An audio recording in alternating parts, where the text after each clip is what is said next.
You're listening to Wealthy-esque. We are a community of lawyers who believe that true wealth is having control of our time. I'm Ro Thomas, and as a busy wife, mom, and former Big Law associate, I know all too well the tension between the culture of the legal profession and pretty much everything else you want to do in life.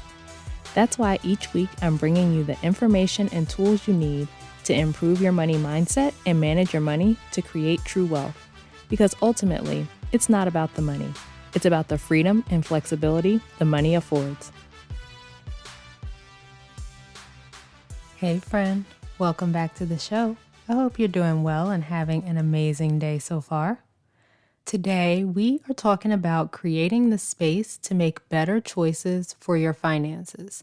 And in particular, we're talking about those isolated decisions that we make that can add up to more over time, that can add up to us not making the progress that we want to make and derailing our goals. When you decide to do a shopping spree that doesn't fit in your plan because there's a sale, for example, or when you decide to order takeout again instead of cooking the food you bought at the grocery store.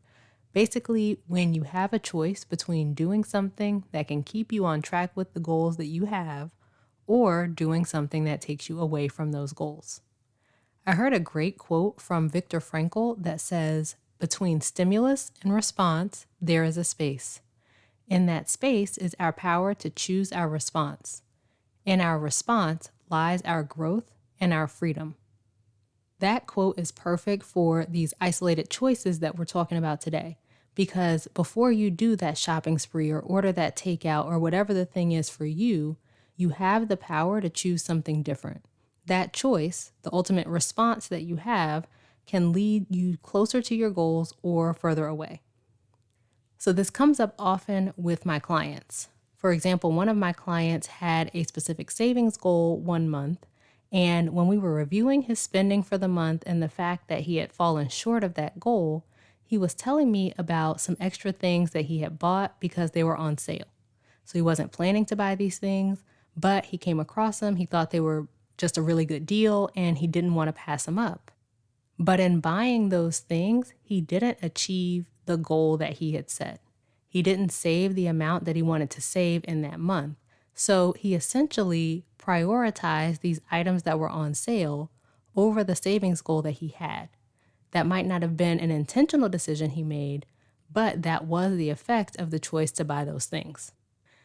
And going back to the Viktor Frankl quote, in that space between seeing the stuff on sale and actually purchasing the stuff, there was a space for him to make a choice. In this instance, he made a choice to buy the stuff, but he could have just as easily made a choice not to buy the stuff. We've talked about the fact that there's always a trade-off when we spend money because the money we spend isn't available for other things we could be using that money for. So we're always making choices, but often we're making unintentional ones, and those unintentional choices rarely lead to the outcomes we want. There's a space between the opportunity to buy those things on sale, the opportunity to go out to eat one more time, the opportunity to splurge on that thing that you don't really need and maybe won't even use or whatever it is, right? There's a space between that and you actually spending the money, where you can take a beat and make sure that you're acting with intention, that you're making an intentional choice. When we exercise that power of choice between the stimulus and the response, we exercise the muscle of discipline. So we learn to do things that we may not want to do in order to achieve the ultimate goal that we have. I heard someone say once that discipline is a matter of making decisions and doing things you may not always want to do to achieve something you want more. And I love that way of looking at discipline, right? Our decisions, our choices can either take us closer to the things that we want, the goals that we have, or they can take us further away. Typically, no one choice in isolation will really keep you from achieving the ultimate goals that you have or not, but it's the aggregate of all the responses over time that make a difference. Eating one cookie isn't going to completely derail your fitness or nutrition goals, but eating cookies every day over time adds up. If you find yourself making spending decisions that are throwing off your financial plans, there are ways you can create the space between the stimulus and response that allows you to make the choices you want to make. You just need a beat that gives you the space to make a more intentional decision about what you want to do. For example, some of my clients, when they come to me, have their credit card information saved in their phones, and they would buy a lot of things on impulse, right? They'd see an ad and just immediately buy it now with one click. And they didn't even have to think about it. And then the stuff would show up at their houses and they're not really interested anymore. What if in these instances, instead of having your credit card information stored, you have to actually go get your card when you want to buy something, right? What if you delete that information so it's a conscious decision for you to go get that card to make the purchase? It just gives a little bit of a buffer for you to make a conscious choice about whether you want to buy this thing or not. Because it's a lot different when you're buying something and all you have to do is click versus when you're buying something and you have to think about it and go get your credit card and put the information in and all of that. Giving yourself that space to intentionally make the decision can make all the difference. A lot of companies like storing your credit card information, not for your convenience, as they may say, but because it removes purchase friction. Friction is anything that makes buying a little more difficult. So the more friction present, the less likely someone will buy.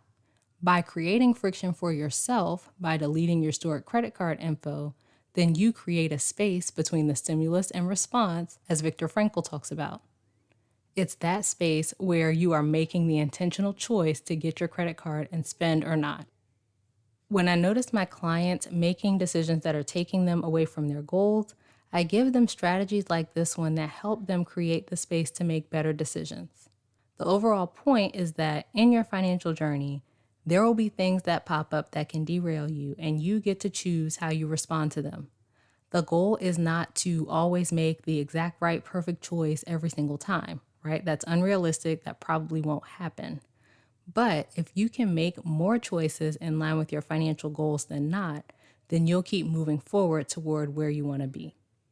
When you create the space for yourself to make intentional choices rather than making default choices, you'll see more of the progress you want to make. And if you'd like some help with creating space to make better decisions for your finances, head to rothomas.com/call and let's talk about how we can work together.